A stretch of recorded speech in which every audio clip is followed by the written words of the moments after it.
Pagka malapit ka ng mamatay, saka ka lang hihingi ng tawad sa Diyos, pagsasamantala yun. Pagsasamantala sa kasamaan. Kasi dapat hindi sa pagmamamatay ka sa kakahihingi ng tawad sa Diyos. Habang may panahon pa, tinatawag tayo ng Diyos para maglingkod sa Kanya. Hindi yung pagmamamatay ka na lang. Meron kasi mga tao, alam nila na mayroong Diyos, mayroong totoo, mayroong dapat silang gawin.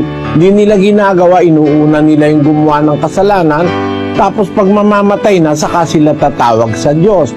Ang sagot ng Diyos, yung nasa Kawikaan 1:24, kapatid na Daniel. Sapagkat ako'y tumawag at kayo'y tumanggi. Aking iniunat ang aking kamay at walang makinig. Kundi inyong iniuwi sa wala ang buo kong payo at hindi ninyo inibig ang aking saway. Ako naman ay tatawa sa kaarawan ng inyong kasakunaan.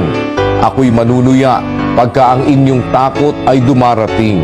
Pagka ang iyong takot ay dumarating na parang bagyo at ang inyong kasakunaan ay dumarating na parang ipo-ipo. Pagka ang hirap at hapis ay dumating sa inyo. Kung magkagayoy, tatawag sila sa akin, ngunit hindi ako sasagot.